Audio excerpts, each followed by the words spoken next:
আসসালামু আলাইকুম। সেটা হলো আমার একসময় ধারণা ছিল যে গ্রাম থেকে যখন শহরে গেছি, এটা 2011 সালের দিকে, তখন শহরে একটু কম চিনি। ওই রিক্সা ভাড়া যখন অপরিচিত, কেমন যেন ওরা রিক্সাওয়ালারা বুঝে যায় যে এই লোকটা দেখা যেতেছে ঢাকা শহরে নতুন আসছে নাকি অনেক আগে থেকেই আছে। তো 20 টাকার ভাড়া, 30 টাকা, 40 টাকা, যে যেমনি দেখা যাচ্ছে সেইটি করতে পারে। যাই হোক, তখন আমার একটা ধারণা ছিল আমাদের গ্রামের মানুষ কখনো এত বদমাশ না, যে আমাদের গ্রাম মানুষ কত সহজ সরল। তো আমি তো ম্যাট্রিক পাস করার পরেই ঢাকায় যাই। এই জন্য আমার কাছে মনে হয় এখন ওই যে সংসারে যে জটিলতা কুটিলতা, ওই জিনিসটা তখন বোধ হয় আমি বুঝতেছিলাম না, বা মানে বুঝি নাই। আর জটিলতার ভিতরে না পড়লে তো আর বোঝা যায় না। এর ভিতরে এই আমাদের আমি এখন তো বাড়িতে থাকার একটা চিন্তা ভাবনা আছে, আজ কিন্তু বাড়িতে থাকিনি। তো যে আমাদের যে ছাপড়াটা আছে, ছাপড়ার একটু উঁচু করা দরকার। একটু নিচে পড়ে গেছে। ছাপড়া হইতেছে একদম সমতল যে জায়গাটা ঘরে থাকার জন্য, ছাপড়ায় থাকার জন্য। যদি এখন ছাপড়াটা অনেকে নাই, কারণ এখন তো সবাই বড়লোক হয়ে গেছে। যাই হোক, আমি ওই কাতারে এখনও পড়ি নাই। এখন তো ছাপড়া উঁচু করার জন্য মিস্ত্রি আনছে দুইজন, আমাদের খুব কাছের মিস্ত্রি। তো তারা 2 দিন কাজ করার পর বললো যে মামা অমুকের বাড়ি একটা ঘর পড়ে গেছে, মামা এমার্জেন্সিতে যাওয়া লাগবে, তারা একেবারে অসহায় পড়ছে। বললাম যে মামা আমার কাজটা শেষ করে যান। বলছে না না, ওই কাজটা শেষ করে এসে তোমার কাজটা ধরতেছি। ওই কাজটা শেষ করতে গেছি। ওই কাজটা শেষ করার পরে তো আজকেও মিস্ত্রি আসতেছে না। এর ভিতরে কি রাতে ফোন দিছি, কী অবস্থা মামা, কোন সময় আসতেছেন? হ্যাঁ মামা সকালবেলা আসতেছি। আচ্ছা ঠিক আছে আসেন। সকালবেলা আর মামার খবর নাই। তো মামার খবর নাই, এর ভিতরে হইতেছে তো মামাকে বাড়ি গেলাম। কয় কি কাজে? তো সে তো কাজে চলে গেছে। কোন বাড়ি কাজে গেছে?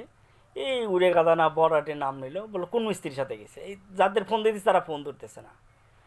এখন পরবর্তীতে আমি কয়েকজনের সাথে কথা বললাম, তারা বললো যে এই যে তোমারই বলছিলাম না মিস্ত্রিকে আগে টাকা দিবা না, তুমি কি টাকা দিয়ে দিচ্ছাও? আমি হ্যাঁ, প্রতিদিনই টাকা তো প্রতিদিনই দিয়ে দেবো। কারণ আমার ধারণা যে একজন ব্যক্তি আমার কাজ করবে, তার তো সংসার আছে, সে তো সংসারের জন্য আমার কাজটা করবে, তাই না? তার টাকা আমি কেন বাজায় রাখবো? প্রতিদিনই টাকা তো প্রতিদিনই পরিশোধ করবে, এটাই তো স্বাভাবিক ব্যাপার। তো বলছে হ্যাঁ তুমি খালি বেশি বলছো, এই দেখো এখন তোমার বাড়ি কিন্তু মিস্ত্রি নাই।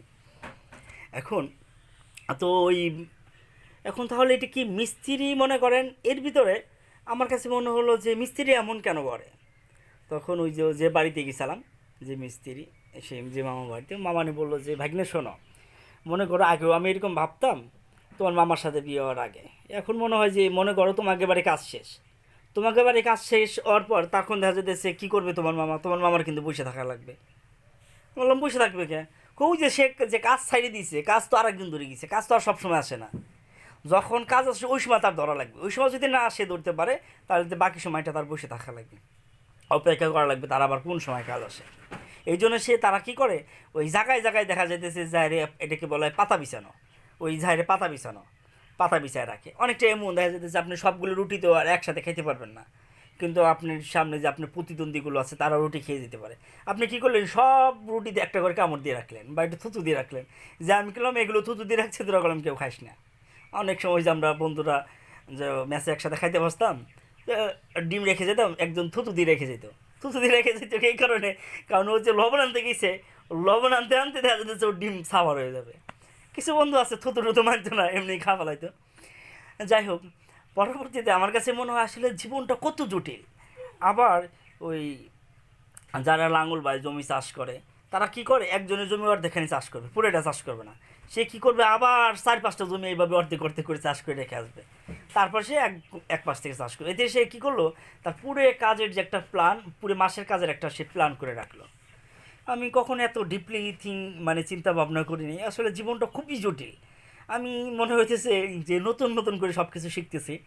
যাই হোক, ধন্যবাদ সবাইকে শোনার জন্য। আসসালামু আলাইকুম।